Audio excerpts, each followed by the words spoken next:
These are my fans. Twitter, Instagram, Facebook, maybe some TikTok on there. People that follow me, people that I just want to bring to the fight with me. Thank you for supporting me.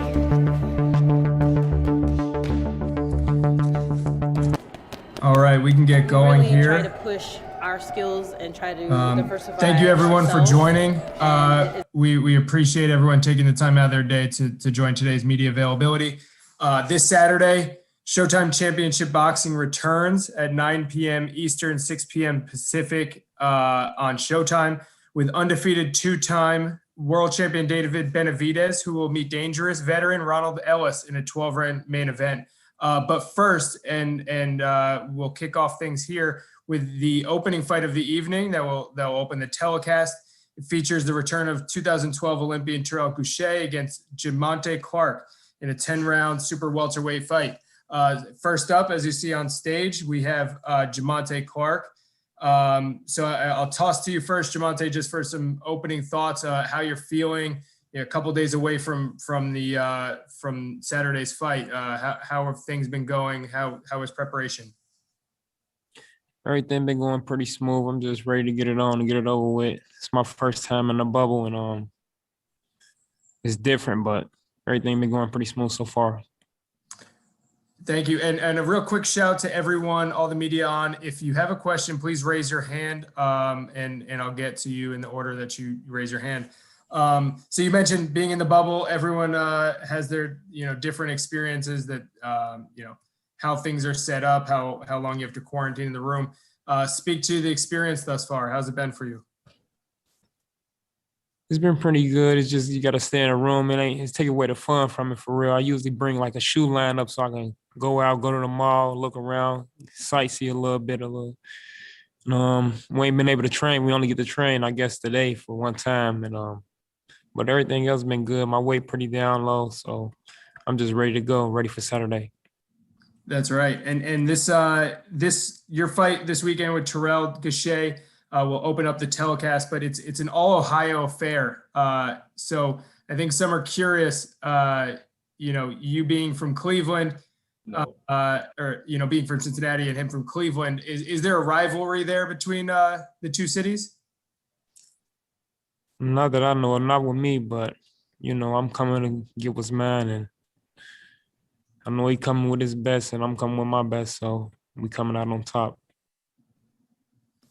That's right. And then we noticed we just measured you up and took your photos earlier today, and we noticed 78.5-inch reach. For a super welterweight, that's almost unheard of. That's nearly. It's a couple inches shy of Anthony Joshua and Deontay Wilder. Do you think that makes a big difference in fights with guys with less reach like Terrell? Yeah, it make a big difference. I'm gonna be popping the jab a lot. I'm showing my boxing skills off a lot. So tune in Saturday and you'll see. Great. So we'll toss to media questions here. The first one comes from Cameron Buford. Cameron, you can unmute yourself and you're good to go. Hey, Mr. Clark, congratulations on this opportunity. I want to ask you you talked about the bubble being different, but on the other hand, does this give you some time to focus in on the fight, kind of zoom in mentally, prepare for the fight? Yeah, it's a lot of quiet and peace, so I get to focus on the fight, watch over a couple of fights a little bit more, nobody be bothering you, and it's pretty cool. It's just it's a part being away from my family. I wish my family could be here, but in my cut, man, and but everything besides that is pretty smooth. I ain't that much of a big complainer, really. Okay, so what part were you able to bring any part of the shoe lineup for the fans to see? No, I ain't bring nothing much. About some slides. That's about all. All right, man. Well, congratulations on the opportunity. Look forward to see what you got on Saturday. Thank you. Appreciate it. Next question here will come from Jeremy Harris of Fansided. You can unmute and floor is yours, Jeremy. Hi, Jamante. How are you doing? Good, and you? Good. Kind of looking at Terrell Gausha and his last fight against Erickson Lubin, I'm kind of wondering what you took away from that fight. What did you notice that might be able to help you out? I noticed like he's a slow starter. kind of pick up a little bit at the end. I guess the fight didn't really start to about the 8th round. So I'm gonna go press the issue and give him the boy the business. Do you see age being a factor, considering you're the younger fighter? Do you think that's one of the reasons maybe he has to try to pace himself out? Or are you going to try to come out fast because of that? I'm gonna come out and just be the best me I can be. Mm-hmm. As far as final question for me, I know that against Fundora, that fight really could have gone either way, and the judges saw it as a split draw. Is there ever any anxiety about leaving it in the judges' hands if you have it your way? Are you trying to avoid that if possible? I'm going for the gusto, but I ain't going in there looking for the knockout. If it come, it come. But I'm definitely coming out on top, regardless, whatever way it go. I hear you, Jamante. Thank you and best of luck. Thank you. Thank you, Jeremy. Next question, Jim Conlon. You can unmute yourself. Hi, Jamante. Just in relation to Terrell Gausha being an Olympian as well, what would that mean for you going forward to say that you would have beaten an Olympian on your resume? I think it'd be a nice name on my resume and hopefully put me in the title contention. That's what I'm looking for. I get the big fights, the big paydays, and just a nice name on my resume. On to the next one. Best of luck, Jamante. Thank you. Okay, next question comes from Jake Donovan of Boxing Scene. Great. Thanks, Greg. Jamante, appreciate you doing this. I just wanted to ask if Terrell Gausha has been on your radar at all, and if so, like how long you've wanted this fight? I haven't been on the radar pretty much at all, really, but I'll take the fight as they come, whoever it is. They send their name. And then, I'm sorry, I didn't mean to interrupt you. No, you go ahead. You good. Okay, thanks. So you said that, beating someone like Terrell Gausha will, put you in title contention. Would you expect to fight like Jamal Charlo or Brian Castano, like within your next fight? Do you believe like that's where you're at in your career? I'd love for one of them fights to happen in my next fight. I'll be grateful for that. We can do it on Showtime, hopefully. All right, very cool. Thanks so much, Jamante. Good to have you back in the ring. Looking forward to seeing you this weekend. Thank you. All right. Thank you, Jake. We'd love to have that fight on Showtime for sure. And if anyone else has any other questions, please raise your hand. I guess one more question from my side is that this is a busy week of boxing, headlined by David Benavidez and Ronald Ellis atop this card.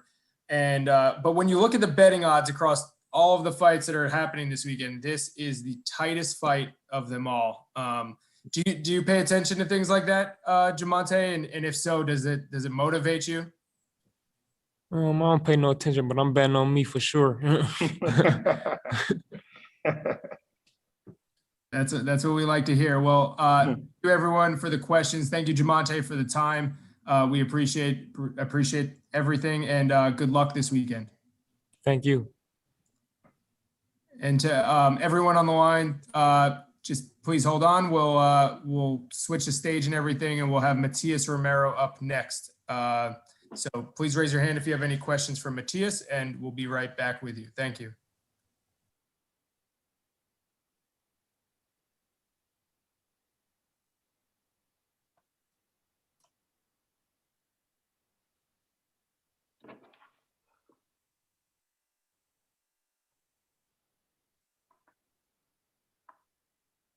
As much as we can diversify ourselves,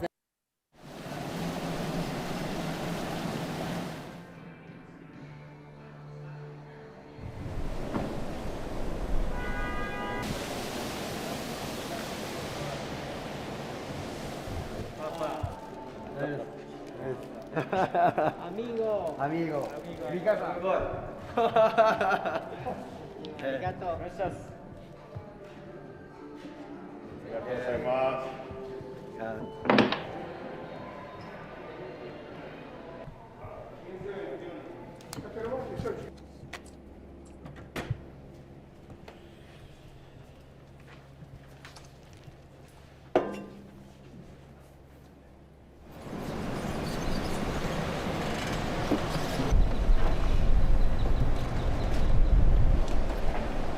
First time in Dallas.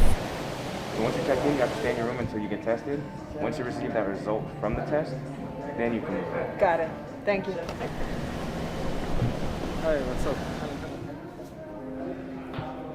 My next belt.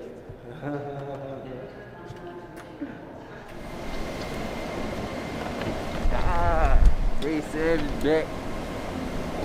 Back like I never left. I ain't gonna lie. I like coming here at night better. That way we ain't gotta be here all day just chilling in the room. Now I can just go to sleep, get ready for tomorrow, get tested.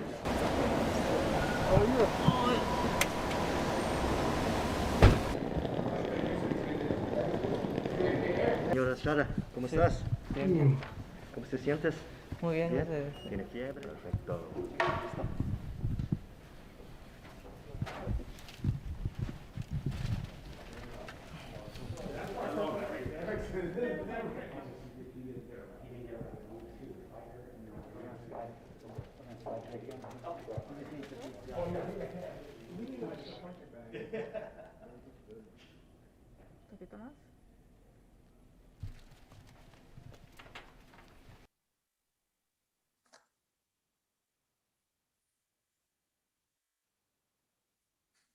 We're going to be here for about another hour and a half.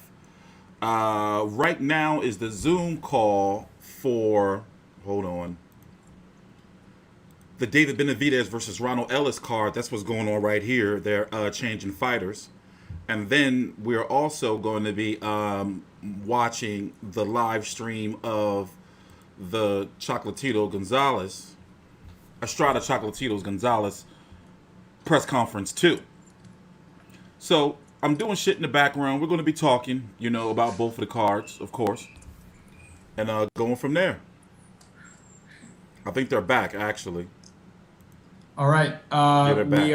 We are back here. We have Matthias Romero on the stage, so we are skipping ahead now to the co-main event. We will get back to the opening bout in just a moment. But here we have Matthias Romero. He will be in the co-main event of Saturday night's telecast that starts at 9 p.m. Eastern on Showtime.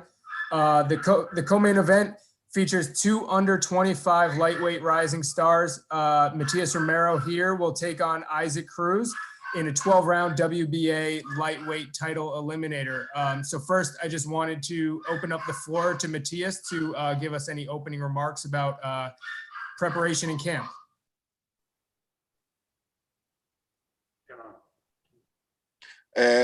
Matías, ¿cómo te sientes en el campamento, la preparación de las últimas 5 semanas? ¿Cómo te sientes hoy en día? Bueno, primero que todo agradecerle al coach Caicedo por abrir las puertas del gimnasio y bueno, nos sentimos bien, hicimos un buen trabajo, así que confiamos en eso y esperemos que el sábado se vea. Wants to thank his people, his backers, his coach for number one, training him for the fight and getting him ready. He obviously is very ready for this fight, has been preparing for this since he started boxing, and he's looking forward to Saturday night. Thank you. You're training down in Miami here with our translator here, Herman Casado. And how has training been down in Miami? Have you? It's become a hot spot for sparring these days. You know, a lot of people going through Herman gym. And what type of competition have you seen sparring wise in training camp? Que estás entrenando en Miami, obvio en el gimnasio mío y entrenando conmigo. En Miami ha sido un lugar donde bastantes boxeadores han tratado de hacer campamento por la razón, obvio, que está un poquito más libre de los otros lugares, pero mi gimnasio tiene mucha competencia, muchos boxeadores de buena alta calidad. ¿Cómo te has sentido ahí y más guanteando con ellos y preparando con ellos? No, me he sentido muy cómodo, ha sido un trato muy bueno, así que por ese lado no me quejo y no, bastante cómodo el gimnasio, así que nada, agradecido. You know, fit right in. He felt like, you know, he was just one of the guys right away. Everyone made him feel that way. The gym is, you know, a little bit known for that, you know, the vibe that it has. You know, we're all fighters and everyone's with the same goal. So he was very grateful for that, you know, acceptance. And again, looking forward for Saturday night. I guess that's a perfect segue then into my next question for you, which is you've been welcomed with open arms, obviously down in Miami to training camp with all of the guys. But this Saturday on Showtime marks your U.S. debut. It marks your PBC debut. What does this moment mean to you to come and fight on Showtime on the biggest stage in a co-main event against Isaac Cruz, who has been touted by many as one of the top lightweights in the game? Que el sábado sería tu primera pelea aquí en los Estados Unidos, tu primera pelea bajo Showtime y PBC, y bien que te sentiste bien en el campamento y entrenando en el campamento, pero que si usted piensa que el sábado va a poder demostrar que lo que te has dicho del campamento y cómo te sientes de la pelea. Y que Isaac Pitbull es uno de los mejores 135 ahora en la división. ¿Qué usted piensa sobre él? Y bueno, eso, yo creo que eso lo vamos a ver arriba del ring el sábado, si es el mejor y nada, me siento bien, estoy feliz porque siempre fue mi sueño llegar a Estados Unidos y nada, más que feliz, esperando el sábado con ansias.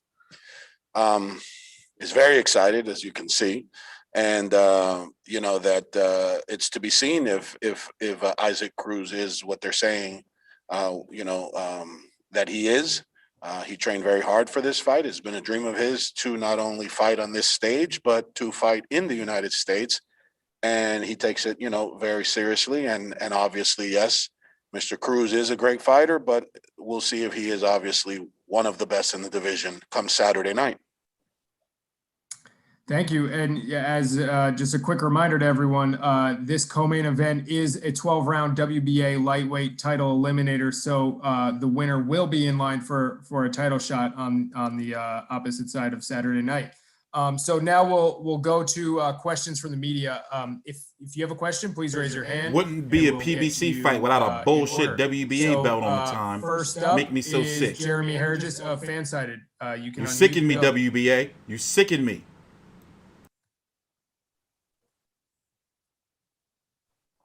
Thank you. Hi, Matthias. My question is, on paper at least, this looks like a bout between a boxer and a knockout puncher. Is that the way that you see it? And if you're the boxer, what makes you think that you can outmaneuver the heavy-handed Cruz? En papel esta pelea se ve un boxeador contra un pegador, que si usted la mira de esa manera y si usted es el boxeador, ¿qué tú piensas y por qué tú piensas que vas a poder superar y dominar la pelea con los estilos suyos? Y bueno, nos tenemos bastante fe y estamos acostumbrados a pelear con fajadores, digamos, así que tranquilo y me tengo fe y tengo fe en nuestro equipo. Vamos a hacer una buena pelea y vamos a ganar. He says that obviously has a lot of faith in his abilities. And yes, Mr. Cruz is a puncher, knockout puncher and knockout artist. That's what he comes to do. And that's all he comes to do. While he feels his style being more the boxer, but he can punch also, and just a lot of faith in his abilities. So yeah, come Saturday night, I think the two styles are going to, showcase each other, and he's going to be the victor. Kind of going to what he was saying, I'm curious if he believes that Isaac Cruz is a one-dimensional fighter, and that his movement is going to give Cruz problems. Que si usted piensa que Isaac es un boxeador de una dimensión, solamente para adelante, solamente golpeador, y que si usted piensa que el estilo suyo como boxeador, ¿sabe? Vas a tener más éxito con eso que el estilo de él. Y bueno, para nosotros sí, pero bueno, estamos preparados para ver si él cambia de plan o no. Estamos preparados para lo que venga. No solamente tenemos un plan. Yeah, he believes so, but we are definitely prepared if, for whatever reason, Mr. Cruz decides to change up his game plan. We don't see that happening, but if in fact it does, then there's, another game plan for anything that he tries to do. But he believes, as we all believe, that he's going to be the same fighter he's been. And, being on a bigger stage now, I don't think he's going to try and change his stripes. Thank you and best of luck. Thank you. Thank you, Jeremy. So we'll go to Andres Gomez. Good afternoon, gentlemen. So my first question is, this is a big pro debut in America. What does he, is it on a big co-main event stage? What does he want the world to find out about him on fight night? Que este es un debutante grande para usted en los Estados Unidos, en Showtime, por primera vez. ¿Y qué es lo que usted quisiera que los Estados Unidos y el mundo viera de ti y que sepan y que aprendan algo de ti, de Matthias Romero? ¿Qué sería? Nada, me gustaría que vean que estoy al nivel y que, bueno, por algo llegue acá a Estados Unidos y, bueno, tratar de llevarnos la victoria. Says that he wants to make sure, and that the world sees that he is at the level, that he belongs on this stage, that it wasn't just a hand-picked scenario or a fluke, and that, being in the camp that he's been in for the past 5 weeks, that wasn't also a fluke, and that was something that, he deserves. So he's going to, show the world and get the victory. Right. Now, having his camp with Coach Hernan Caicedos down in Florida, does he feel that has helped elevate his game to another level to prepare him for this night? Que si piensas que en el campamento con nosotros te ha ayudado en estas 5 semanas levantar tu nivel de boxeo, tu inteligencia, tu plan a otro nivel. Obviamente me ha ayudado también, bueno, el coach me ayudó bastante, así que, bueno, por ese lado estoy tranquilo. Y me ayudó también salir de mi país, cosa de poder concentrarme un poco más. He says, yeah, absolutely. 2 things. Number one, it was great to be able to leave his hometown.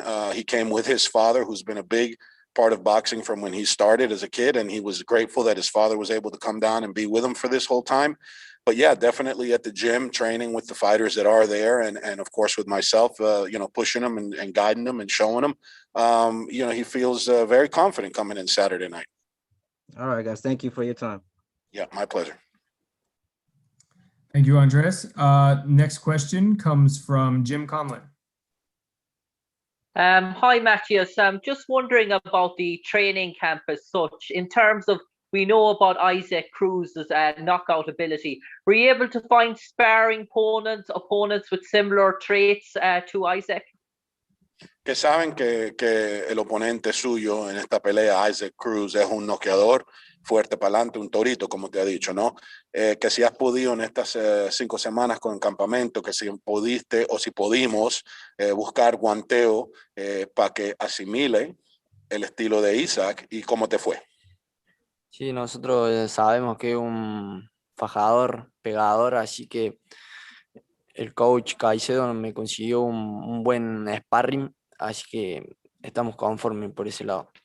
Yes, absolutely. He knows very well that that's the style that's in front of him, and that's what's coming Saturday night. And yes, the camp was facilitated with exactly what we were going to do. There's a lot of great fighters in South Florida that meet that mold. It's not one of the harder molds to meet. There's a lot of guys that want to come forward and knock you out. So it was very easy to find the same kind of work and even tougher, stronger guys in higher divisions. So yeah, absolutely, he's prepared and ready to show Saturday night what all that the sacrifice was for. And Matthias, last question from me.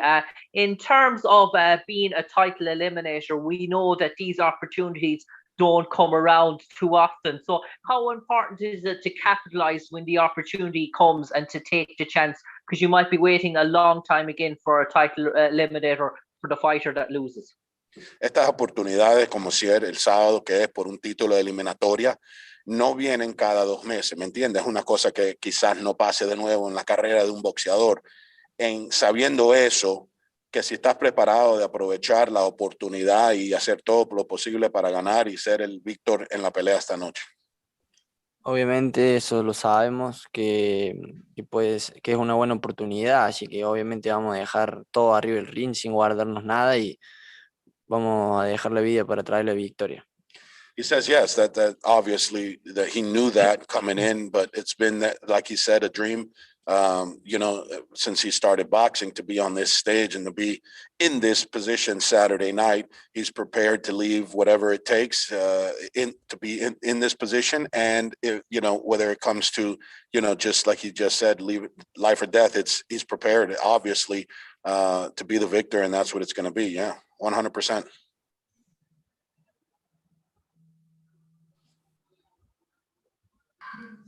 Excellent. Thank you. We'll jump to the next question from Keenan Atchinson.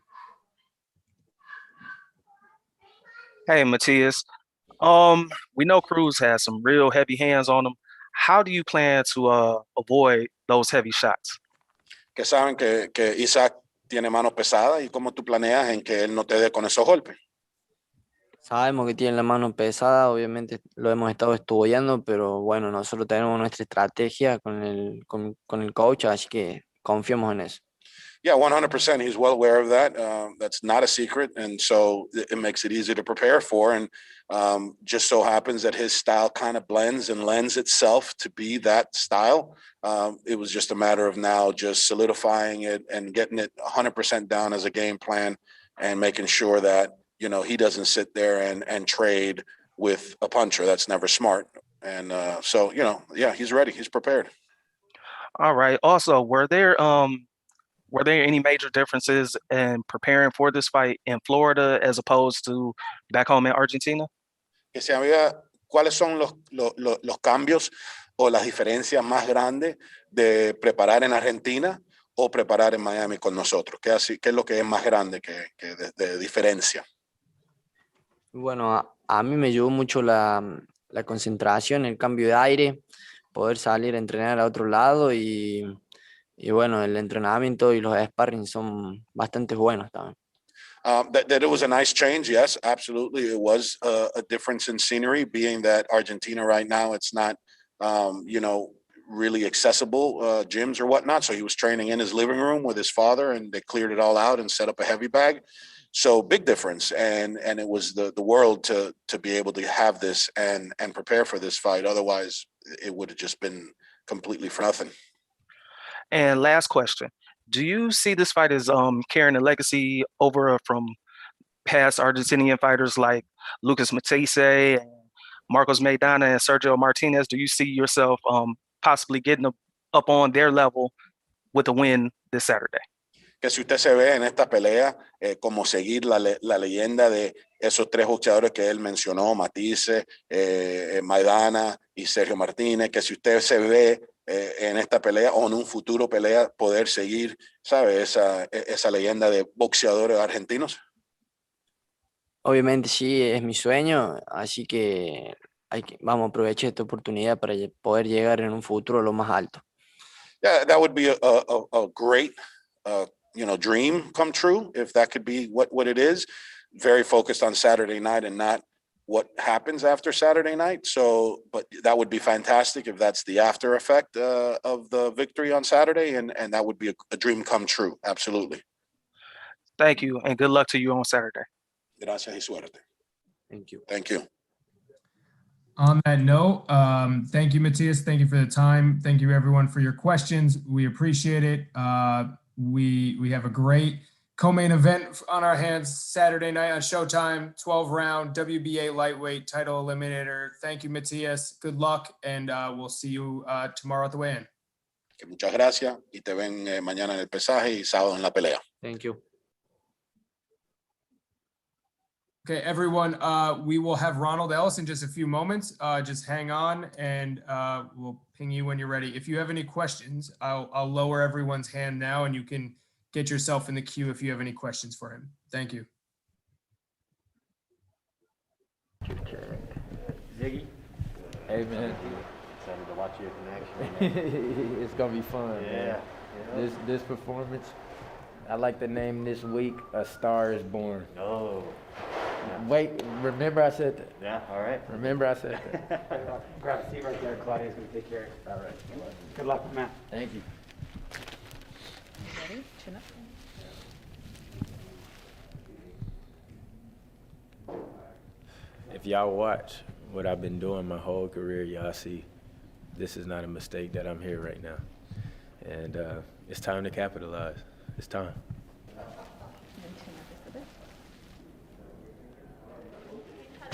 There's no like straps on the seat to like hold me down or anything. No, I feel like I'm in an interrogation room. Like there's a spotlight on me. I get nervous. Oh,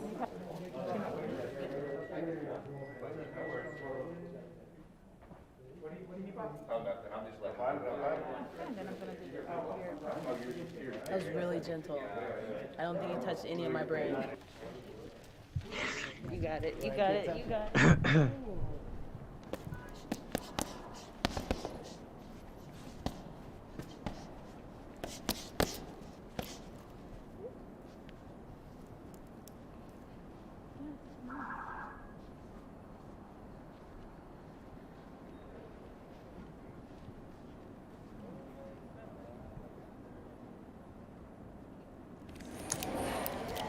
We're just rolling along here. I know I'm jinxing myself by saying that, but welcome, Ronald. We appreciate you taking time to be with us today. I'll kick it off with Ronald Ellis will be in our main event Saturday night, Showtime Championship Boxing. He'll meet two-time undefeated David Benavidez in the main event. And first and foremost, I'll throw it to you, Ronald, for any opening comments. How was training camp? Training camp was great. You know, always working my ass off, so it was great. Just worked hard. What more can I say? Try to, you know, get everything I could get out of it. Yeah, last night on ShowBox, where Brandon Lee scored a sensational knockout, we debuted the video feature Inside Camp, where Showtime went into camp, spent some time with you, spent some time with David. We got a look inside the mindset of Ronald Ellis as he prepared. You mentioned this is the biggest fight of your life, and I'm curious, does that change your preparation? How did that change things for you? It just makes me work a little bit more harder. You know what I'm saying? Because I got something to prove, so it just made me push it to the limit a little bit more. Right. Does that mean more sparring? Does that mean more road work? More everything. More everything. Yep. All right, and then this is the second fight at Mohegan Sun in Uncasville, Connecticut, where Showtime has formed a residency of sorts. Did you learn anything the first time around that you've been able to sort of keep in your back pocket here? I just know what I'm getting myself into. You know, first time it sucked in the bubble, but now you know I know what I'm expecting, so it got way easier. I came prepared, did what I had to do, no complaints. Right. And last one for me, and I'll toss it to the media again. If anyone has a question, please raise your hand. I'll get to you in the order that you've raised them, and everyone will get questions from Ronald. So a lot is made of David's power. You know, it's sort of the narrative that builds around his fights. But if you go down your box rec, you have 8 first-round knockouts in your career, nearly identical to David, just one shy of his mark. Do you feel that power is going to be a difference on Saturday night? Do you feel you come in with the same amount of firepower as David does? It's a difficult question. I really don't know. You know, nobody knows until we get in there. You know, I got power. You know, a lot of people overlook it because, you know, a couple of injuries and all that, but I'm back 100%. So it's just time to, you know, I'll show my power Saturday night. Great. So we'll now go to media. If anyone has a question, again, raise your hand. First, we'll go to Jake Donovan of Boxing Scene. Thanks, Greg. Ronald, thank you for doing this. I wanted to ask, I know the last fight, even though you got the win, it's probably not the way you wanted to. You know, nobody wants to win a fight on injury. But that said, going into that fight, were you expecting an opportunity like this to come next? Truthfully, yeah, kind of. I expected somebody, you know, Korobov had a good name on him, so I figured get him out the way. No matter how it got done, he got out the way. I was looking forward for something big. And, you know, this was probably the biggest that came at first, and I grabbed it. Didn't hesitate at all. Gotcha. And then obviously, you know, fighting a 2-time world champion, you know, you're not going to look ahead past Saturday night. But that said, like going into this fight, is the intention for you with a win to stay on the title stage in 2021? Of course. What else would I be doing it for? Yes, sir. Gotcha. And then I know you said this is the last time you didn't quite know what to expect going into the bubble. David Benavidez, he's kind of owned up to everything he went through with the weight. You had your issues with the weight. What were you able to do differently to ensure that it wouldn't be an issue this time around? Just come here on weight and do what I had to do before I get here, you know, because usually you get to the hotel, you can shake a couple pounds off, but unfortunately you can't go nowhere. So I knew what happened. I knew what I was getting myself into. Gotcha. And then with my last question, knowing that you kind of have to be on that weight by the time you come in, how does that change, especially like the end of your training camp? Not too much. You know, I'm fighting at 68 this fight. Last fight was 60, so that's why I really didn't make weight. So 68 wasn't too bad. So I just, you know, just grind. Gotcha. Okay. Thanks so much, Ronald. Best of luck this weekend. Yes, sir. Appreciate it. All right. Got it. Thank you. We'll jump next to Keenan Atchison. Hey, Ronald, how you doing today, man? I'm all right. Yourself? I'm good, brother. All right. How exactly do you think you'll be able to offset Benavidez pressure? Because he's a pressure fighter and a power puncher. How do you plan to offset that? Oh man, I don't feel like giving out all the game plans, but hey, I hope he pressures me. You know what I'm saying? I got two hands too, and I'm gonna stay there and I'm gonna fight. I'm just gonna mix it all up. Just do everything that I've been doing my whole career. Just all in one night. Just put everything together. And were you able to find somebody to spar in camp that kind of like emulates that same style? Not really, but it's boxing. We fighting. It's a fight. All right. And are you prepared to, this is an eliminator, so you prepared and ready to go ahead and go for the belt after this? Yes, sir. That's what we're here for. And I need this.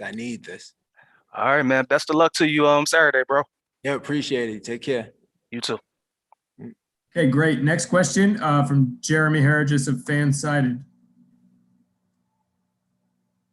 Hi, Ron. Thank you for taking the time to talk. I know last time that we talked, you were talking about, some of the bad luck that you've had in the past with your right hand and injuries and things of that nature. I'm assuming that everything's been good in this camp. You haven't had any setbacks or anything of the such. Yeah, these last couple fights, I've been having both hands, so I'm a two-hand fighter again, and I'm just putting them together. No complaints about the hand. Shit been holding up great. It's time to show out. I know going into the Korobov fight, kind of a slick boxer. He was kind of showing that a little bit. Now this guy's a guy that likes to come straight at his opponents. Do you see this one kind of turning into a slugfest? And is that what you're anticipating? Yeah, because he brings pressure, and I don't really like to run and all that stuff. Korobov, like you said, he was slick. He's gonna bring pressure, so of course there's gonna be fireworks. Of course, the fight's gonna break out. Final question for me. I know that with past fights for you and him, people are talking about a lot of weight and things of that nature. He's a big guy. You're a solid guy yourself. What do you like to be in the ring at come fight night? What do you typically rehydrate at, and how big do you see yourself being on fight night? Fight night, that was the whole point of me going down to 75. I mean, going down to 60 because I only rehydrate to 73, 75. So, we're just going to make it happen. I ain't going to bulk up too much. I'm going to stick to the script. I hear you. Best of luck to you, Ronald. My man. Thank you. Now we'll go to Andres Gomez. Andre. Good afternoon, champ. How you doing? Hey, what's up? I'm all right. So champ, as we know, this is your first time headlining an event. It's a big card, Showtime. Just how do you feel going into this main event? I feel great, man. I feel excited, I get to see my face on the posters and shit. It feels great, man. Right. Now, as we know, you've never been stopped before, and we know Benavidez brings a lot of pressure. Just what's your mindset like going into there with such a knockout artist, knowing that you could go the full distance with guys like that? I'm just gonna work. I'm gonna be smart in there. I ain't gonna just go in there winging punches. I'm really smart. My boxing IQ's there. We're just gonna work. We're gonna try to do anything necessary to win. All right, champ. Thank you for your time. Wish you the best. My guy. All right, next question comes from Jim Conlon. Hi, Ronald. Just in relation to the preparation for the fight, David has been talking a lot about Canelo Alvarez, and he sort of plans for him in the future. Do you think maybe that's a bit disrespectful to you that he's not talking about you a lot more? Oh yeah, of course. You know what I'm saying? I feel like I'm being overlooked and all that stuff. But it is what it is, can't control what he thinks or what's going on in his head. But I'm here to cut all that short. And I suppose in terms of that, for you, Ronald, a victory really propels you to the national stage and the international stage, and it really brings the possibility of fights with the likes of Caleb Plant, Bailey Saunders, all these sort of names. So it really opens up great opportunities for you going forward and catapults you right there to really the top of the division. Yeah, and that's what we're here for, because once after this, they call him the boogeyman. I take care of him, I'll be the boogeyman, and I get to, like you said, get all the big fights, and it's go time. And I suppose, lastly, for me, Ronald, in terms of this big sort of fight in your career, how much would you love to have maybe 20, 30,000 fans having your entrance music and getting that buzz off the crowd? And for such an important fight in your career, to not have them there is it such a shame for you? We all do it for the crowd and all that, but it's televised, it's worldwide. We got a job to do. We could fight if it was outside, if it was nobody watching. So no difference. Best of luck, Ronald. My guy, take it easy. Thank you. Next question will come from Jay Sewell. Hey, how you doing, Ronald? I'm all right. Can't complain. Can you hear me? Yeah, I can hear you fine. You can All hear right, me? First, all right. Okay. Yes. First of all, I'd like to say congratulations and good luck on your fight. So how motivated are you to go in there and win this fight? David Benavidez is considered an up-and-coming superstar. So how motivated are you to go in there and get the W and basically offset a lot of plans for David Benavidez? Because a win over David Benavidez leads to a lot of big things, bigger fights, bigger money. Oh yeah, see, you said it yourself. I think you just answered it. I'm extremely motivated. That gives you an extra push.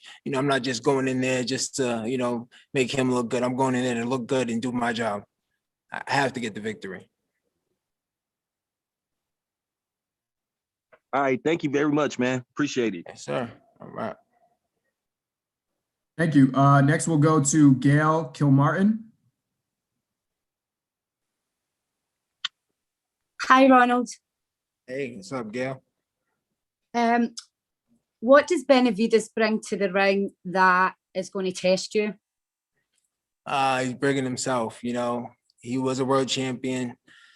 Unfortunately, he still is in my eyes. So to be a champion, you got to be the champion. So he's bringing himself, and that's all I need. Okay. Can I ask, if you get the win, how do you plan to celebrate? How do I plan to celebrate? I don't know. I didn't even get that far yet. I'm not looking past the night. We're just going to work our asses off, and celebration will come later when I get the bigger fights in this. Okay. And can I ask you, can you describe yourself in 3 words? In 3 words? Marvelous, marvelous, marvelous. Okay. Thanks so much for your time, and I wish you the best of luck.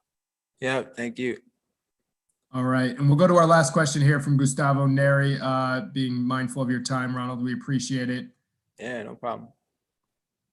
Yep. Hi, good afternoon. I hope everybody's good. My question to you, champ, is that many critics and media and whatnot classify David Benavidez as number 1 or number 2 in the weight class. Defeating him, do you claim yourself top 1 or 2 at that weight class, champ? Yeah, of course. Of course, you beat him. I take his spot, if not above, because everybody, he say, she say, everybody's running. I get past him. I'm the big dog. I'll end it with this one. Does it, like, I know in an aspect of a fighter, it must annoy you when your fighter is focused on other opponents rather than yourself. You talked about, Canelo, the Caleb Plant, the Charles and whatnot. But from a personal level, do you feel like that fuels you even more to get this victory comes Saturday night? Oh yeah, of course. He ain't saying my name once. He's talking about all these other fighters. I just want to cut that shit short. Thank you, champ. And wish you the yes, best. sir. Yeah. All right, well, thank you, Ronald. We appreciate it. Again, Ronald Ellis, SHOWTIME Championship Boxing, 9 o'clock Saturday night on Showtime, facing 2-time undefeated David Benavidez in what should be a great fight of the weekend. We appreciate your time, Ronald, and rest up. We'll see you tomorrow. Yes, sir. Thank y'all. Take it easy. And for everyone on the line, just hang on. We'll have Terrell Gausha coming up next. Thank you.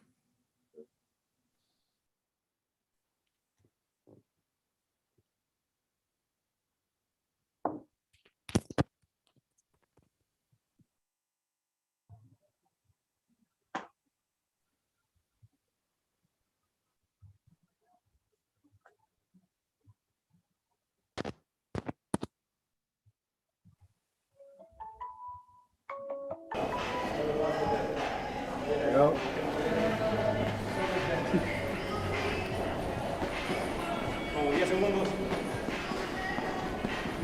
Oh, no. You wouldn't do that. The what?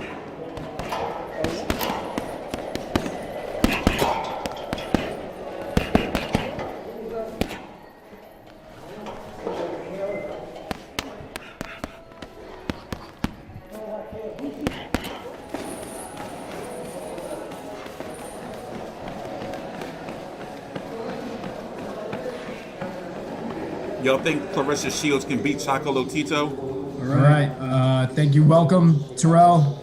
We appreciate you taking time to talk to everyone today, speaking to the media. Terrell Gausha will open up the broadcast. We heard from Jamante Clark earlier in an all-Ohio battle, a 10-round super welterweight fight on Saturday night. We're excited to open up the card with this one. So I guess first and foremost, I'll give you the floor. Terrell, how was training camp? Training camp been good. I'm ready. I put all the work in. I'm here. I'm ready. Weight's good. Everything's great. That's what we like to hear. I mentioned to Jamante Clark that of all the great fights this weekend, Showtime and elsewhere, your fight has the closest odds, Jamante. It's dead even. It's a pick'em fight. Does that give you any sort of motivation? Does that mean anything to you, Terrell? I really don't pay attention to the odds because I've always been an underdog my whole life. But with this fight, with the odds, I'm not really concerned about that. But it's a good fight. I'm looking forward to going out there and put on a dominant performance, though. Great.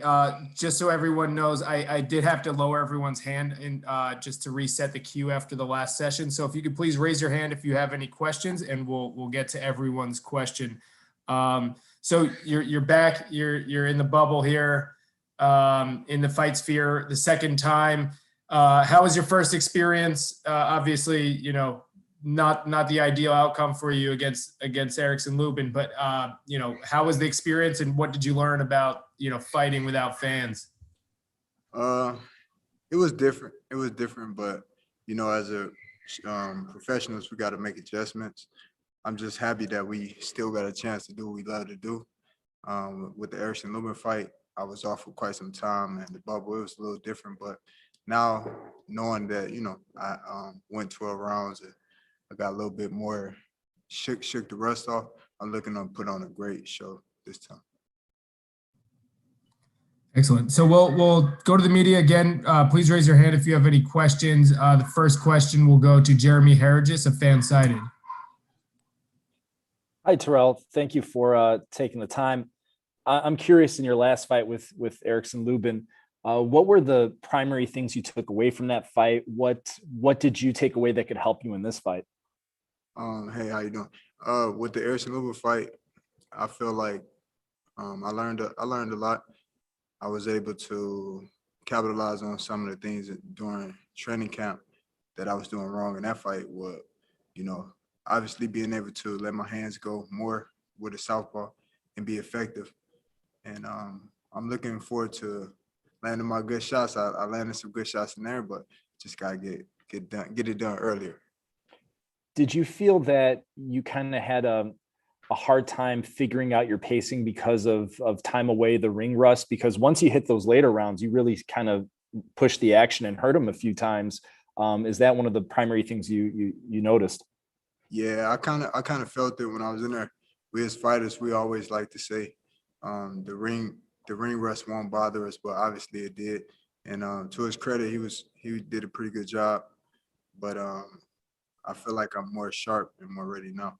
Been working on some different things. Looking at Jamante and some of the fights that he's had in the past, whether it was losing a decision or going to a draw, what are some of the things that gives him a problem that you think you can take advantage of? I know that he's a tall fighter, but sometimes he like to fight, and instead of boxing. So sometimes he give me an opportunity to catch him with some good shots. He like to let his hands go, and that's what I like. Sounds good. Good luck to you, Terrell. Thank you. Thank you, Jeremy. Next question will go to Michael Ruda. Thank you. How you doing today, Terrell? I'm doing good. Yes, sir. I'm doing good as well. Now, this is going to be your second fight here in the bubble. You know, as you said, the first one, you had such a long time off, and then it was the bubble experience, which is, you know, a lot different to the fighters. Having that experience now, does that make this second go around that much more easier for you? Yeah, it definitely do. I kind of take from each experience and just grow from it. Like I say, me and my coach said we either win or learn.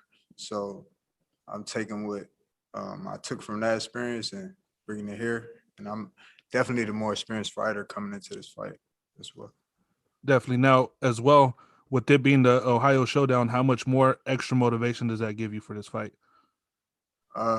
You know, it's motivation because, you know, we got a lot of pride being from Ohio. So everybody want to be the top dog. And I'm going to show them Saturday night that I'm the one.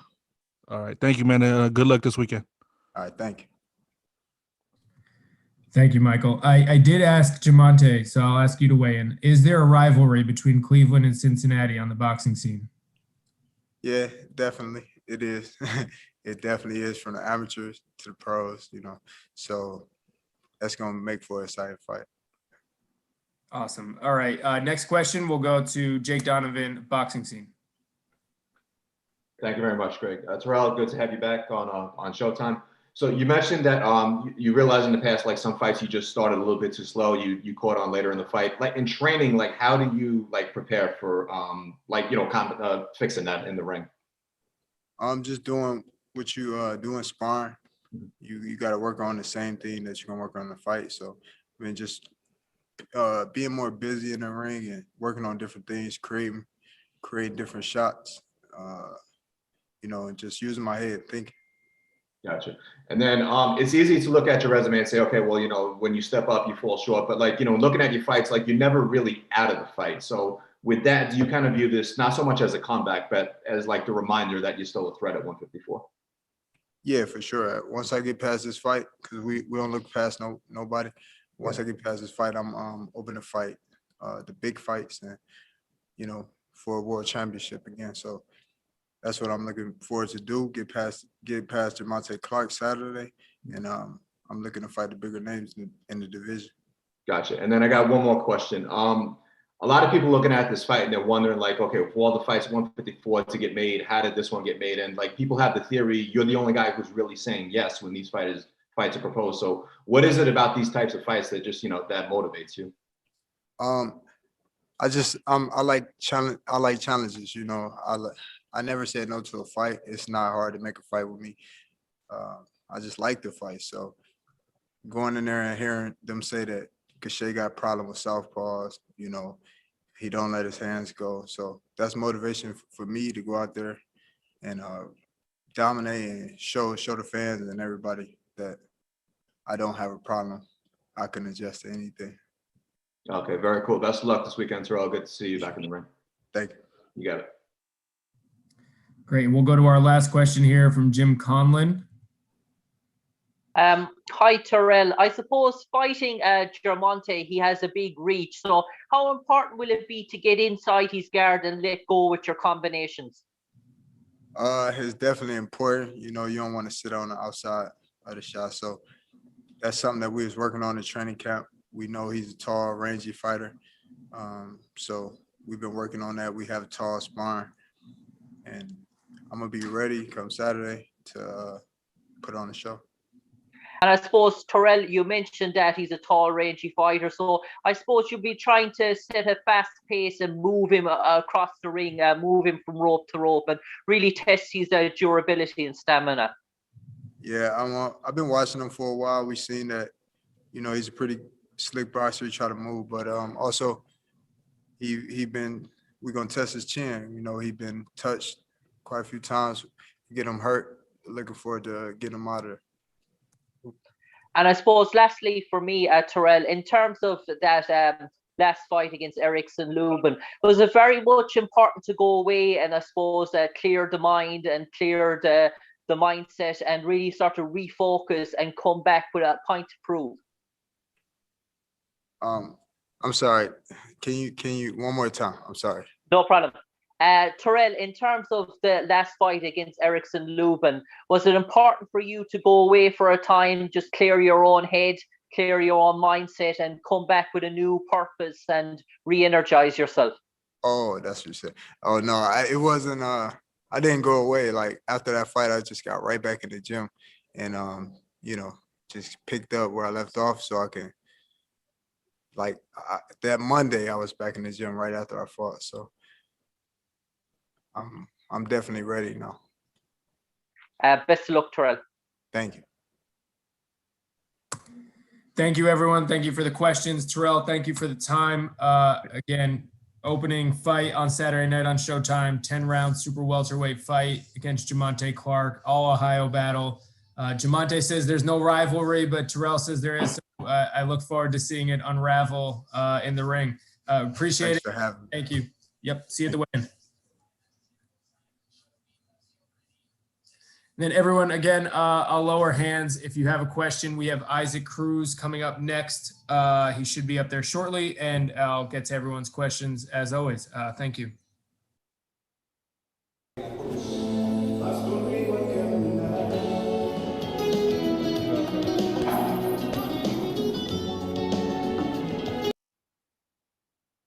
Está bueno para tenerlo para la pelea.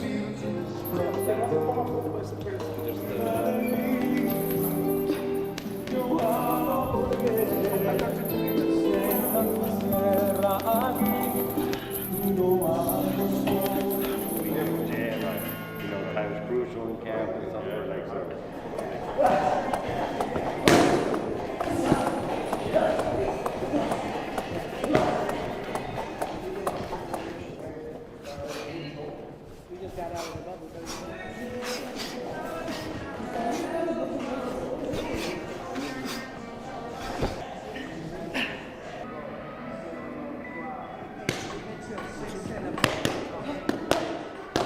These are my fans.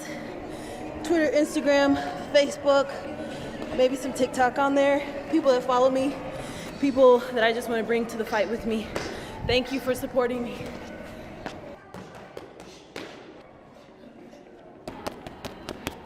We really try to push our skills and try to diversify ourselves. And as much as we can diversify ourselves, then we're stronger going into the fight. Whether she wants to brawl, whether she wants to move, we make sure that we max out our capabilities, and then we don't have to worry about what she brings. What's up, man? Hey, man, he's all about the camera. He just like me. Is Ziggy on camera on this? A little bit. He's little okay. Can you see his bandana? Yeah. So let me get mine set up then. I'm gonna be matching with him. All right, go ahead. So I think he's gonna come out aggressive, not much respect. I don't think that he's gonna respect what I bring to the table until I hit him. My name is Mama's Boy Dennis Douglas. The reason I'm Mama's Boy is because I'm the only professional fighter, to my knowledge, that's trained exclusively by his mother. The way we train, my discipline, in the gym, I own my own gym in Las Vegas, so I pretty much live in the gym, 6 a.m. to 9 p.m. I work out, train people, work out, train people. I work out while I'm training people, so I'm constantly always in the gym, and I think that's gonna be the difference. This isn't about money for me. It's about passion. It's about legacy. I told people a while ago, I'm gonna make history in boxing. Me and my mom, and we already have made history making it this far. So if I was to quit right now, we still made history, but I'm gonna make history. I'm gonna give my mom the title, a couple of them. I'm very happy. I'm very excited to be back. You know, it's been like 16 months without fight. So yes, I'm very happy to get back in the ring. I'm not looking for the knockout, but if it's coming, it's coming. And I think it will become for sure. Okay, that's great. Next one.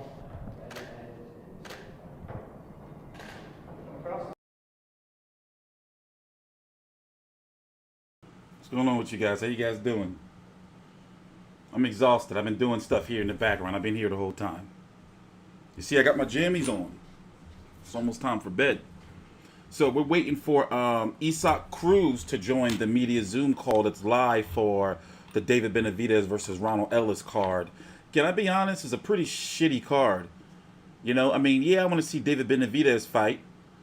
I don't want to see Terrell Gausha ever again, really. I was there when he stunk it out at the Barclays Center when he fought Erickson Lara. It was horrible. And didn't he stink it up with Erickson Lubin too? Yeah, this shit got me real tired all of a sudden. Like, what the fuck just happened? Well, we're here, you know.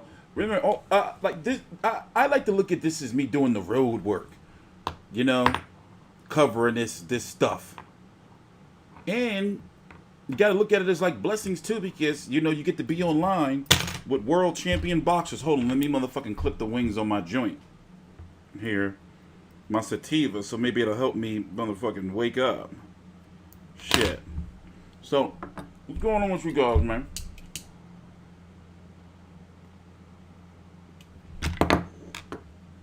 We got another press conference at 5:30. They moved it on the Zone page. Here, let me go show you real quick.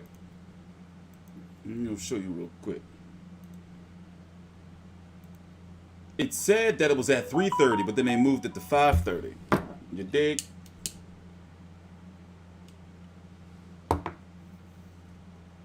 Y'all cool though?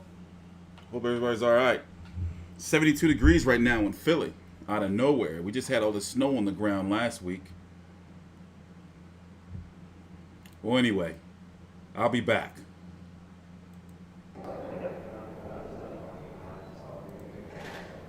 Just send the girls up there, but he changed his accent up. I'm like, what? No, I just want some fruit. And then he started laughing, so I called him. Then I was like, this is Brian. All right, we're back. Yeah, he's like, it's good to Welcome, Isaac. Don't want any females up there. You just want some fruit. Muchas gracias. Thank you very much.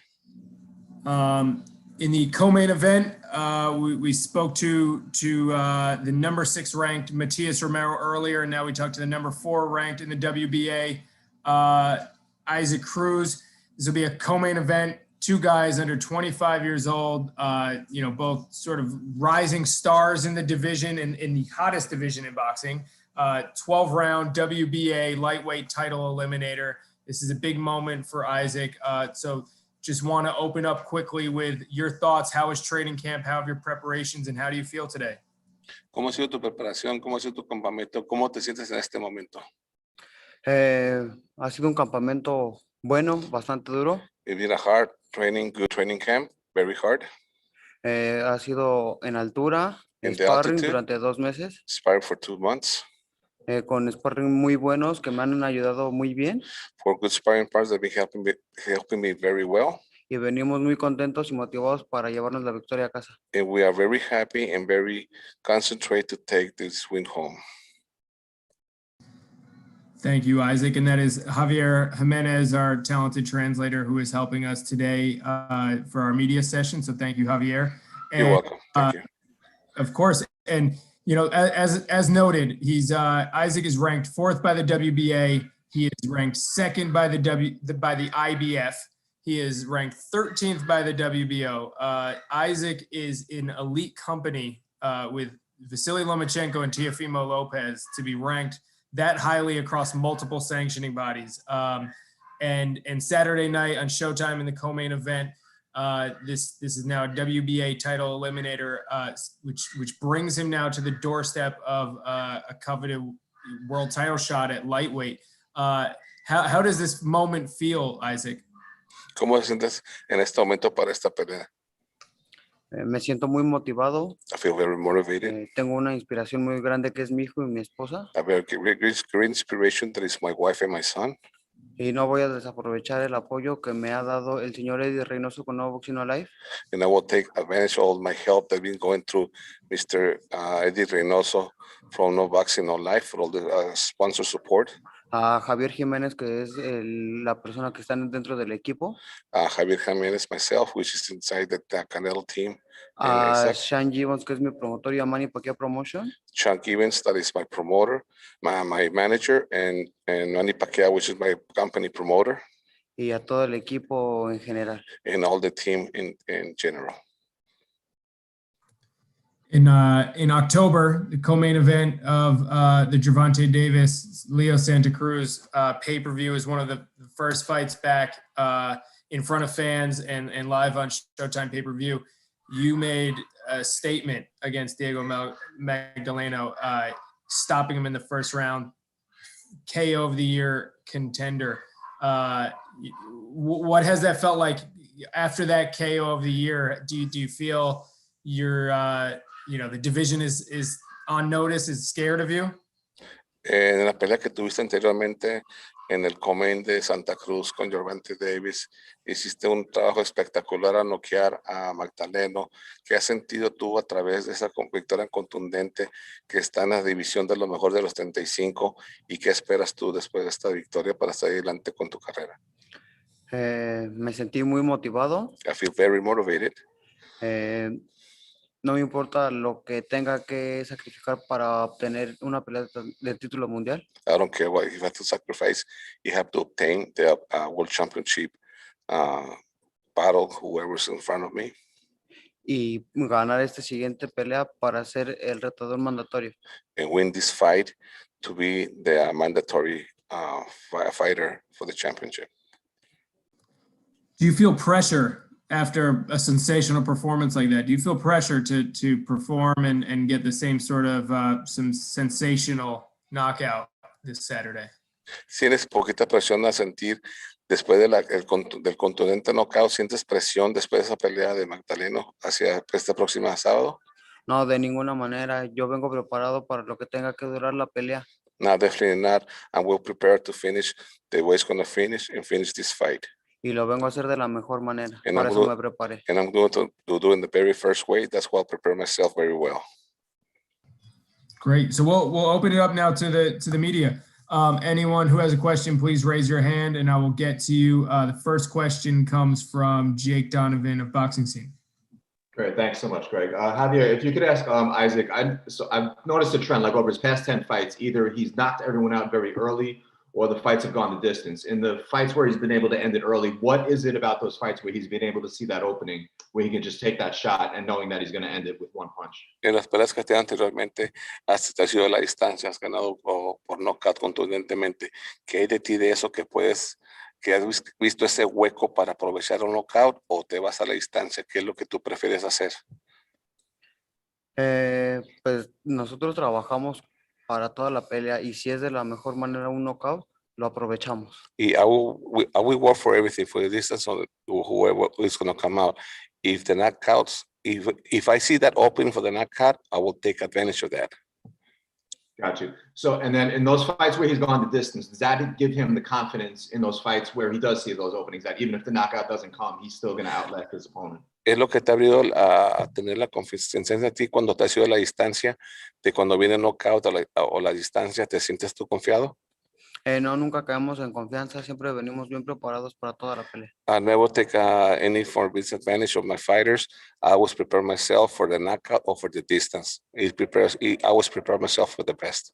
Gotcha. And then my last question, I know he said he's been sparring for the past 2 months. If I'm not mistaken, he was supposed to fight John Fernandez, who's a bit taller and a much heavier puncher than Matthias Romero. Has there been any changes in training camp, like from the start? Okay, originalmente tenías a John Fernández, que era un peleador mucho más alto, el español, que hubo cambio de esparreo y te preparaste de 2 semanas. ¿En algún momento te afectó a ti esta preparación al cambio de oponente y el cambio de sparrings? No, de ninguna manera. No, definitely not. Okay, very cool. Isaac, thank you so much. Looking forward to seeing you Saturday night. Gracias por la entrevista. No, al contrario, muchas gracias. Thank you very much for everybody. Thank you, Jake. We'll go to the next question from Andres Gomez. Good afternoon. My first question is, now his last fight and previous fights, we saw he comes forward with a lot of pressure. Yeah, it's very technical, which at times reminds us of Mike Tyson. Is that something that he studied, and how did he come up with that style of fighting? Como te hemos visto que has venido muy frontal, tienes muy técnico y vienes con el mismo estilo de Mike Tyson. ¿Qué esperamos de ti o ese siempre va a ser el mismo de siempre, con ese estilo? No, puede haber algún cambio también, no nada más es ir para enfrente. No, not definitely have to be coming forward because I can use something else. No sé cuándo vaya a ser una demostración de que también sé boxear. I don't know when it's going to come the time that I have to show the people that know how to box too. Right. Now, as an amateur in Mexico, he went 73-12 with 50 knockouts. How tough was the Mexican amateur system, and how did it help develop his game as a professional fighter today? Con las peleas que tuviste, 73 victorias en amateur, ¿qué tanto ha cambiado el sistema de boxeo amateur mexicano al profesionalismo en Estados Unidos? Pues sí ha sido bastante el cambio, el nivel. It's a different level. You can feel the change. Ha sido preparaciones más duras que en amateur en México. I've been preparing myself much harder in Mexico for the amateur fights than somewhere else as a professional too. Wow. And lastly, as we know, he likes Mike Tyson. Does he see himself one day fighting in Brooklyn at the Barclays Center? ¿Has visto alguna vez pelear a Mike Tyson? ¿Te gustaría verlo pelear en el Barclays Center? Sí, claro, hubiera gustado verlo pelear en vivo. I would like to see him fight. I definitely would love to see him fight in live. All right. Thank you guys for your time. You're welcome. Gracias por su tiempo. Thank you, Andres. All right, we'll go to Michael Rhoda now. Oh, okay. I speak Spanish as well, so I'm asking the question in Spanish. Good. I'm fine. Thank you. En español. Okay. Isaac, tienes una pelea muy grande este fin de semana. Como han dicho ya, la pelea tenían que cambiar el oponente. Cuando pasó eso, ¿te dio más motivación pues para acabarlo de chance más temprano o nomás estás enfocado siendo que es un eliminador por el título? No, yo nunca me confío. Yo siempre me preparo para lo que tenga que durar la pelea. Si así es un round o son los 12 rounds, yo me preparo para toda la pelea. ¿Y qué sabes de tu oponente más o menos para esta pelea? Que es un boxeador que le gusta hacer mucho juego de pies, que es alto, que tiene bastante alcance y nosotros trabajamos para salir avante a eso. Okay. Y última pregunta, siendo que es un gran fin de semana de boxeo, ¿estás enfocado nomás en ganar o a ver si puedes, que cuando se acaben las peleas están hablando de qué tú hiciste en este fin de semana? Yo vine aquí porque puedo, no vine a ver si puedo. O sea, yo estoy aquí para demostrar de que merezco una oportunidad titular del mundo. Okay. Muchas gracias y buena suerte este fin de semana. Gracias. Okay, great. Thank you. We'll go to Kenan Atchison next. Hey, Isaac. The last fight you had with Diego, we know of course you knocked him out with you landed some brutal uppercuts. But what's not talked about is how you set that up by delivering a left hook to the body. Is that going to be a focal point going into this bout as well? Is going to the body to loosen everything up so that you can go up top and land the shots you need to land? En la pelea anterior te fuiste directamente con golpes y cruzados, no tiraste el gancho al hígado como se esperaba. En esta pelea que viene, ¿vienes con el mismo plan de pelea o diferente o qué es lo que vas a hacer? No, cada rival tiene diferente estrategia, no todos son igual. Every fighter's got a different strategy, not everybody's the same. Y nosotros vamos a hacer el plan de trabajo que traemos, no nada más ese, sino 2, 3 que traemos. We don't have the same plan. We got 2 or 3 different game plans for this fight. Okay. Watching Romero on tape, what are you expecting him to do when he gets into the ring? Una vez que sube tu contrincante, ¿tú qué esperas de tu contrincante que haga arriba sobre el ring, sobre ti? ¿Qué es lo que te va a atacar? ¿Cómo?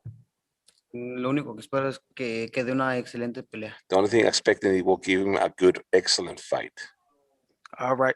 Best of luck to you, Isaac, man, and look forward to seeing you Saturday. Y te vemos el sábado. Thank you.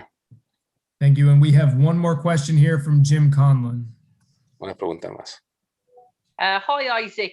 In terms of the fight, I suppose your opponent, Matthias Romero, do you expect him to really stay on the outside and try and move you around the ring rather than take you on in the center of the ring?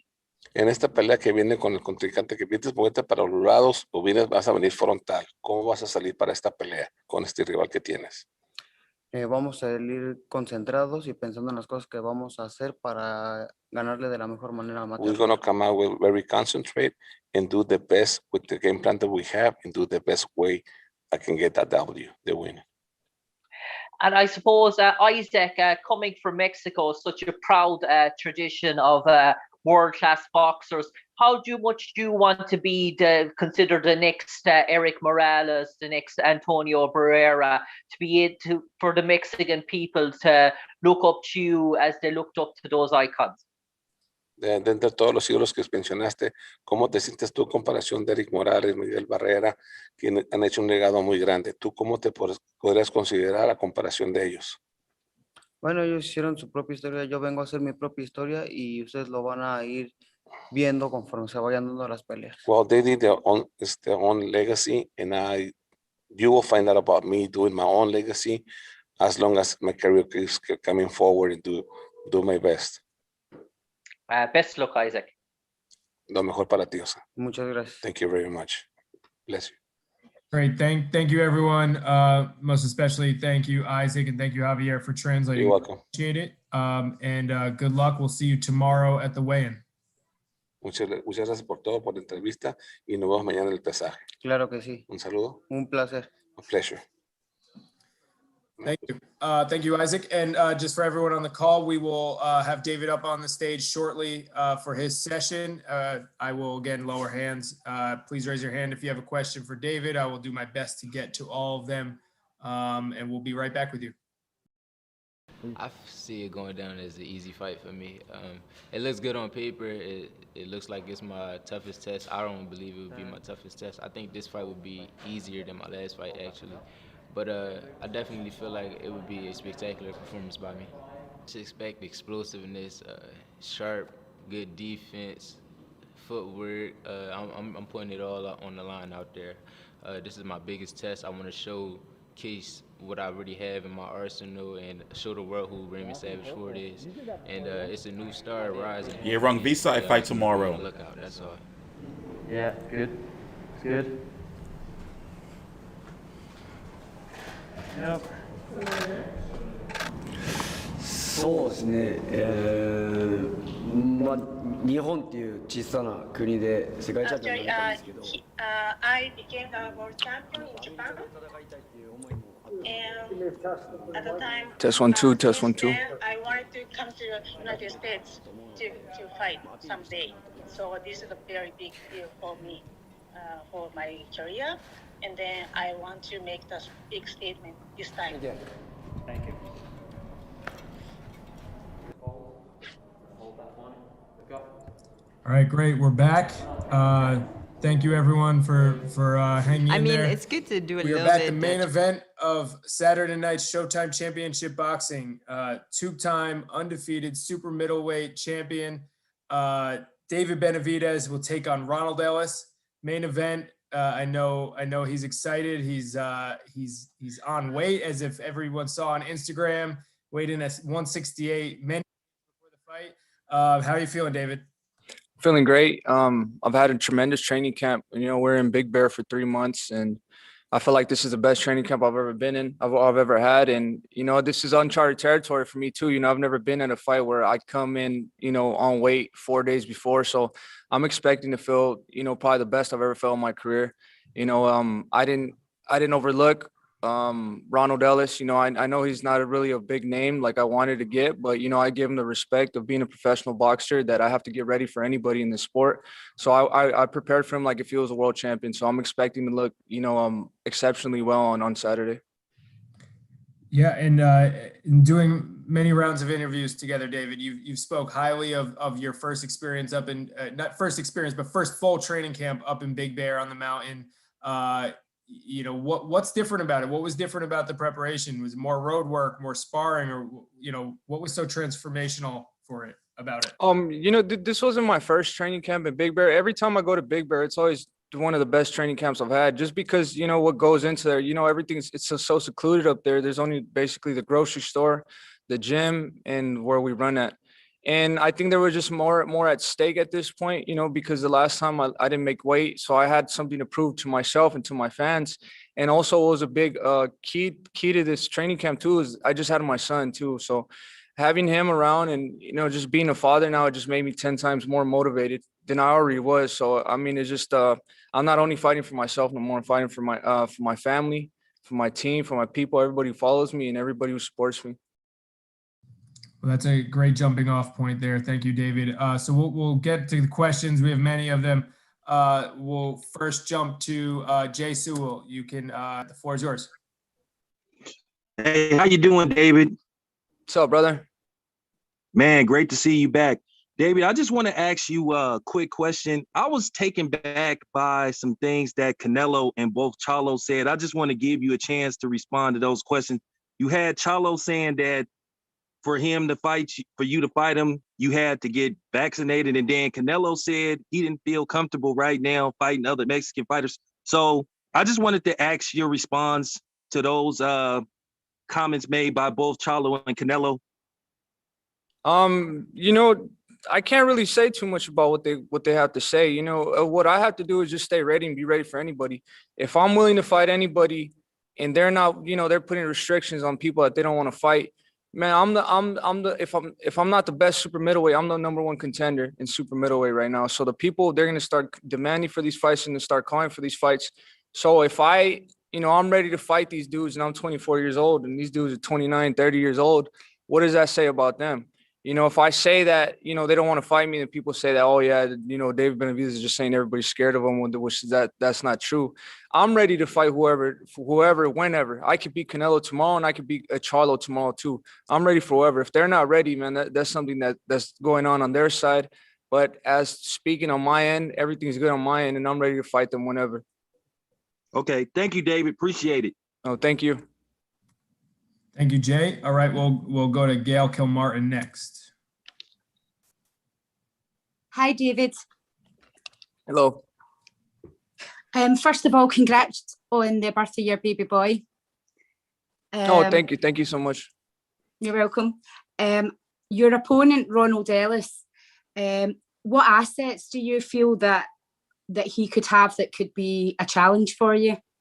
The only challenge I probably see in Ronald Ellis is that he moves a lot. You know, he's more of a boxer. But honestly, I'm prepared for anything. You know, I prepared for boxers. I prepared for brawlers.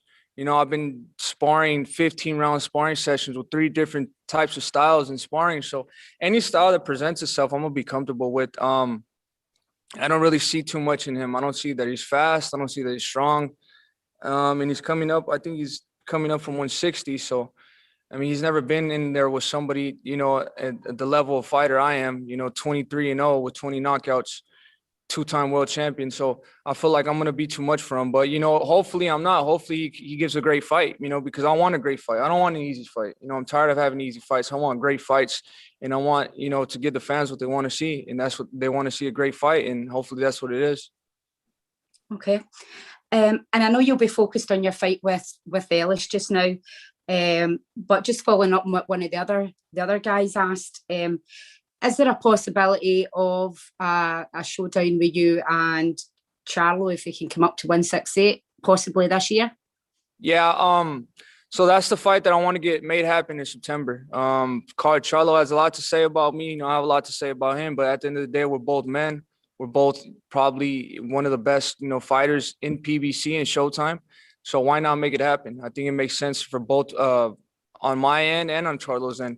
He doesn't really have anybody else to fight at 160. So I feel like that's a fight that should be fairly easy to make. So hopefully we could get it made in September. Okay, that's great. Thank you for your time, and I wish you the best of luck at the weekend. Thank you. Thank you. Bye. Thank you, Gail. And we'll jump to Jeremy Hergis of Fansided. Hi, David. It's nice talking to you again. Kind of talking about that, I know talking about Ronald in this fight and some of the possibilities going forward, is there a sense of frustration that you're not getting some of those bigger names that you're mentioning? Yeah, a little bit. I mean, but I feel like everything is working out on my end because I got time on my side. You know, I just turned 24 years old. So, I mean, I think the time is running out for these other fighters. I'm the youngest, you know, ex-champion in this game in super middleweight division. So, I mean, the time is on my side. I have at least 12 years left in this game in the professional. So, I mean, if they take a fight with me now, later, it doesn't really matter. I'm going to just be ready for whenever the opportunity comes. I feel like, you know, they could avoid me for so long, but they can't avoid me forever because like I said, these fights are in demand. I feel like a lot of people want to see me fight because the fighting style I bring. I'm a pressure fighter.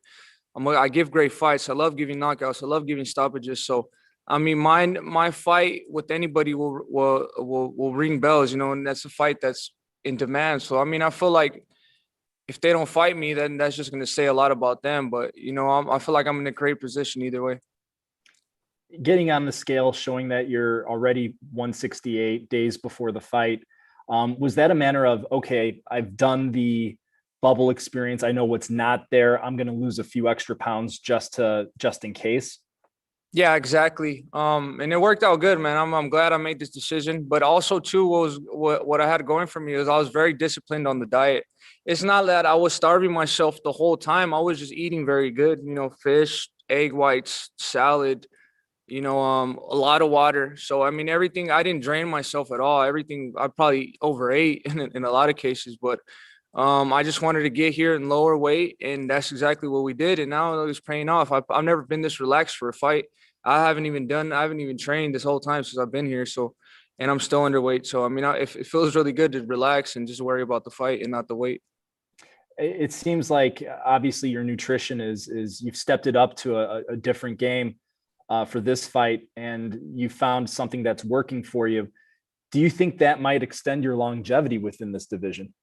Yes, definitely. And I think the key and the sweet spot that I found for myself is in Big Bear, California. So I'm going to definitely be going there every training camp I have. I think where the place it just takes me mentally and physically is just amazing. You know what I mean? So, I mean, I feel like I deserve to give my fans 110% of me every time I go in the fight and in training camp too. So that's the decision I made with me, myself, my team, my dad, and that's exactly what we're planning on doing. And yeah, I think it's definitely going to help me be in this weight division for way longer. Thank you, David, and best of luck on Saturday. Thank you. Thank you, Jeremy. We'll go to Hans Themistode next. Hey, David, how you doing, man? Doing good, brother, and yourself? Can't complain, brother. Can't complain. So yeah, I remember I seen on an earlier interview that you were saying that this is the title eliminator, and it still is, and Darrell was also on the title eliminator. Did you kind of get any clarity, because it's kind of confusing, because the winners were supposed to meet up, but he didn't. Well, it was a draw, so do you kind of know what kind of happens now? So, I mean, that's the question I had to ask my promoters and everybody too, because I really don't know. I already thought I was and if everything goes well on Saturday, I thought I was already going to meet up against Darrell for a rematch, which I had no problem of. People thought it was a good fight, so I'm more than willing to give them the rematch. But since both of them they got a draw on that fight, I really don't know what's going to happen. But, I mean, it doesn't matter to me. I'm ready for whoever. If they want me to fight one of them, Davis or Darrell, it doesn't matter. I'm just – like I said, I lost the title on my from the scale, and I can't complain. Whoever they want me to fight, whoever they put in front of me, that's who I'm going to beat. It doesn't matter. I have no problem fighting anybody. Gotcha.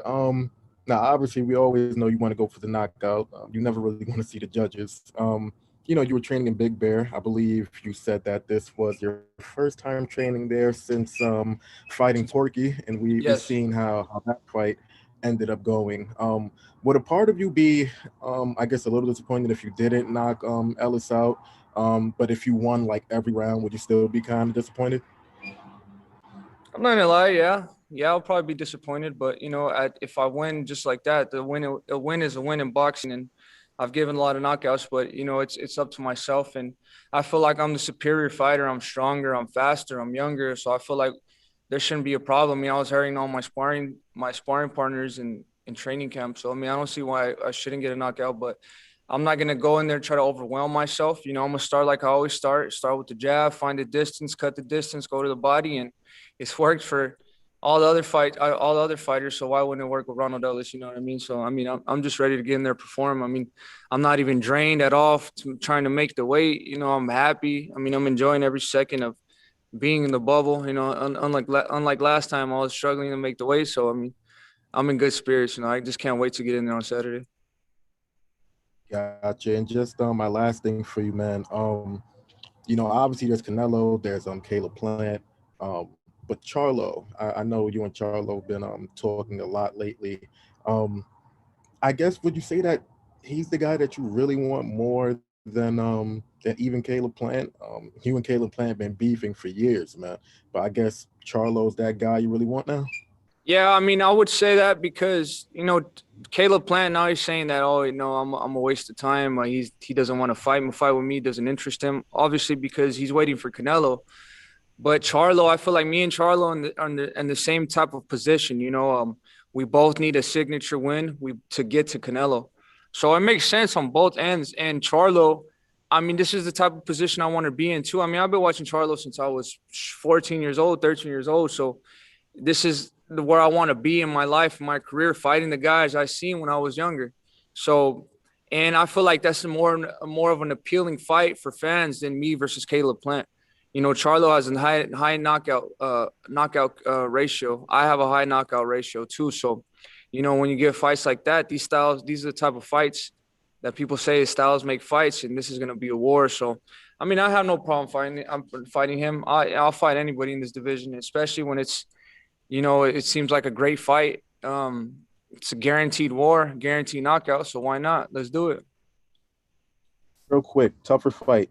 Charlo, Plant, or Canelo? Just real quick. Thank you. Well, the toughest fight, it has to be Canelo, definitely, because he's the pinnacle of the sport. He's the best pound for pound of the sport. Okay, so you definitely have to say it. Charlo or Plant? What did you say? I was saying, okay, so Charlo or Plant, which one is tougher between those two? Oh, which one is tougher? Maybe Charlo. I don't really think too much of Plant. I mean, you guys do, but I don't. I don't think Plant is anything. Gotcha. Thank you, man. I really appreciate your time, brother. Thank you. All right, thank you. We'll go to Cameron Buford next. Hey, what's good, David? What's up, bro? Hey, not a whole lot, man. I want to ask you first, giving back to the city of Phoenix. Kind of what's your why behind that, and kind of what got that situation started off? Well, you know, it's just because I feel like athletics is really important in Phoenix, Arizona. You know, sometimes, you know, just for me, knowing that I dropped out of school too, I'm not recommending anybody to do it, but sometimes that's the route some other, you know, teenagers or kids go towards because they feel like athletics is the only way out. And so if I could help them in, you know, sponsoring something for their athletics, you know, I feel like I'm in the position now to give back to my community and my people from Phoenix, Arizona. So that's definitely the route we wanted to go to. And I feel like, you know, just knowing Phoenix, Arizona, knowing how tough the streets are and how you could get involved in things in the streets, you know, so giving them something else to do, you know, an alternative besides school and besides the streets is athletics. So, I mean, I'm looking forward to doing that. I'm looking forward to continuing to doing that in the future. And hopefully we could, when the years comes, we could sponsor with more money and bring more things to athletics of the Boys and Girls Club in Phoenix, Arizona. That sounds good, man. Kudos to you for reaching back. Thank you. How do you think losing the belt a couple of times now changed the way that the boxing world views you? That's boxing fans, your fellow boxers, and then promoters. Yeah, it's 2 times, not a couple of times, but yeah. I mean, I don't really care what everybody thinks about me, to be honest with you. All I care about is how I work, you know, in the rankings. If I'm still looking good, I'm stopping people. That's the only thing I feel like people care about now is if I look good in my performances, and I've never looked bad in my performances. And, you know, things happen. You know, things happen. It's just how you come back from your mistakes and how you rebound. And, you know, I feel like I've put all the work in for this camp, and I rebound, you know, amazingly. Now it's just time to perform on Saturday and show the fans what I'm really made of. That's fair. That's fair. Appreciate the honesty there. And then lastly, how does the business of boxing impact you and the fights that fans actually want to see? What do you mean how the business of boxing impacts me? So does that change your mindset? Does that impact? Do you get frustrated? Because I heard you mention in a previous interview that the way Caleb Plant is moving is because you're asking he's just looking at it for the business. Oh, okay. So you're asking if these other people they're not willing to fight me. How does that affect me? Well, I mean, if they're waiting for the other fights, man, it don't really make it. Like I said, time is on my side. If they don't take a fight with me now, okay, after Canelo beats Caleb Plant, after he beats Billy Joe Sanders, or whatever happens there, who else is there left for them to fight? You know, I mean, I feel like the people are going to demand these fights anyways. There's only two other fighters besides me, and he wants to fight both of them this year. Canelo said he's going to, you know, he's not going to retire until 4 years. So who does he have left for him to fight? I feel like I'm one of the names that, you know, would be a crowd pleasing fight, you know, with me and Canelo. You know, I feel like the crowd want that type of fight. So, I mean, like I said, time is on my side. I just turned 24 years old. I have at least 10 more years in this game. So if they fight me now, later, it doesn't really matter. But for me, I mean, I just want to stay busy. Whatever fight they want to give me, I'm going to be ready for whoever. All right, man. Congratulations. Look forward to seeing you on Saturday. Thanks. Thank you. All right. Thanks, Cam. We'll go to Andres Gomez.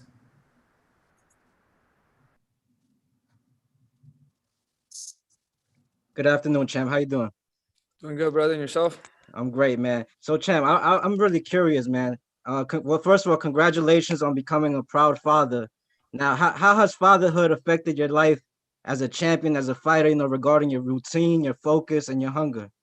It's made me more hungry and more motivated. I look at life different now that I have that I have a son to look after. And, you know, just because, you know, at the end of the day, when he gets older, he's going to be able to look up my every move and everything I did in boxing and in life. So I just have to be a good role model for him. But it's made me 10 times more hungrier, man. I'm just excited and ready for the future. And, you know, when I get up there, you know, when my little man turns 5, 6 years old, I want to be his Superman. And I want him to see that I was the best boxer of my generation. And, you know, I just want to make him proud. Right, because you mentioned this was the longest camp, and you know, I'm sure it's away from your family. So how does that affect you? I mean, this is boxing, man. This is the sacrifice you have to make.